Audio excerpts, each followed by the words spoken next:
Selamat pagi anak-anak, apa kabar kalian hari ini? Selamat datang di kelas online bersama saya, Maria Elsianidia. Pagi ini kita akan mempelajari materi IPA yang bertopik pengaruh hubungan sifat bahan terhadap penggunaannya, khususnya pada subtema hubungan antara sifat bahan dengan kegunaannya. Sebelum masuk pada topik pembahasan, Ibu akan membantu pembelajaran.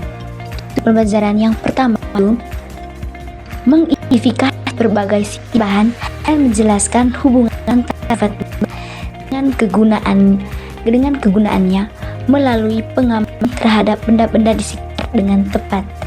Yang kedua, dengan melakukan eksperimen sederhana, peserta didik dapat mencocokkan sifat bahan dengan penggunaannya serta menyusun laporan hasil pengamatan secara sistematis dan mempresentasikannya dengan percaya diri di depan kelas.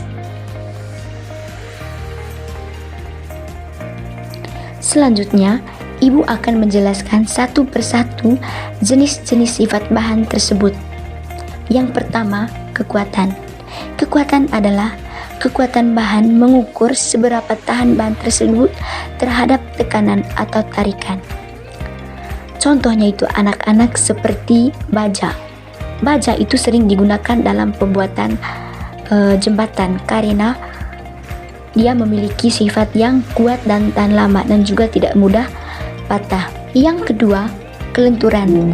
Kelenturan adalah kemampuan bahan untuk ditekuk atau dilengkungkan tanpa patah. Kemampuan bahan untuk ditekuk atau dilengkungkan tanpa patah seperti karet sering digunakan dalam pembuatan bahan, karet, selang, dan lain-lain. Contohnya itu karet. Karet itu digunakan dalam pembuatan bahan itu karena dia memiliki sifat yang lentur sehingga sering dalam pembuatan bahan, selang, dan lain-lain. Yang ketiga, daya serap. Daya serap adalah kemampuan bahan untuk menyerap cairan atau air. Kemampuan bahan dengan daya serap yang tinggi seperti kain katun sering digunakan dalam pembuatan pakaian, handuk, dan lain sebagainya. Yang keempat itu anak-anak, konduktivitas listrik. Konduktivitas listrik merupakan kemampuan bahan untuk menghantarkan listrik. Kemampuan bahan untuk menghantarkan arus listrik itu seperti tembaga itu sering digunakan dalam pembuatan kabel listrik. Yang kelima itu anak-anak, ketahanan terhadap air. Ketahanan terhadap air adalah kemampuan suatu benda untuk tidak mudah basah atau menyerap air.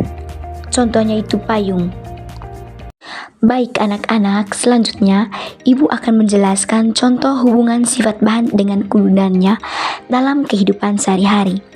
Contohnya itu anak-anak, kayu, plastik, dan karet. Yang pertama itu anak kayu. Kayu itu bersifat kuat tetapi relatif ringan dan juga mudah dipotong dan dibentuk. Kayu itu anak-anak sering digunakan dalam pembuatan rumah, meja, dan lain sebagainya karena dia itu mudah dipotong atau dibentuk. Yang kedua itu anak-anak, plastik. Plastik itu bahan ringan, tahan air, tidak mudah pecah sehingga sering digunakan untuk membuat botol minuman, kantong plastik, dan lain sebagainya yang membutuhkan plastik. Nah, karet itu bersifat lentur dan elastis sehingga cocok untuk membuat barang-barang yang membutuhkan elastis. Anak-anak, kain, yaitu kain katun, wol, dan nilon. Di sini Ibu akan menjelaskan sifat utama dari kain katun. Yang pertama, lembut dan nyaman. Katun memiliki serat alami yang halus sehingga nyaman di kulit. Yang kedua, menyerap keringat. Serat katun mampu menyerap kelembapan, membuatnya ideal untuk pakaian. Yang ketiga, bernapas, memungkinkan sirkulasi udara yang baik sehingga cocok untuk dipakai di cuaca panas. Nah, di sini juga Ibu akan menjelaskan kegunaannya. Yang pertama, pakaian sehari-hari seperti kaos, kemeja, dan celana yang nyaman dipakai sehari-hari. Yang kedua, bending, spray, dan sarung bantal karena kenyamanannya saat tidur. Yang ketiga, handuk. Kemampuannya menyerap air membuatnya ideal untuk handuk. Itu anak-anak, kain wol. Sifat utama dari kain wol yang pertama itu adalah hangat dan isolatif. Wol memiliki serat yang mampu menjaga panas tubuh sehingga sangat hangat. Yang kedua, mampu menyerap kelembapan. Meskipun menyerap kelembapan, wol tetap menjaga isolasi termalnya. Yang ketiga, tahan lama dan elastis. Wol cenderung tahan lama dan memiliki elastisitas yang baik. Nah, di sini juga ibu akan menjelaskan kegunaannya. Yang pertama itu pakaian musim dingin. Sweater, mantel, dan sel yang membantu menjaga suhu tubuh di cuaca dingin. Yang kedua, perlengkapan outdoor. Pakaian untuk aktivitas di luar ruangan yang membutuhkan bahan hangat dan tahan lama. Terakhir tuh anak-anak, kain nilon. Sifat utama dari kain nilon ini yang pertama itu kuat dan tahan abrasi. Nilon memiliki kekuatan yang tinggi sehingga tahan terhadap gesekan dan kerusakan. Yang kedua, ringan dan cepat kering. Material nilon sangat ringan dan mudah kering setelah basah. Yang ketiga, tahan air.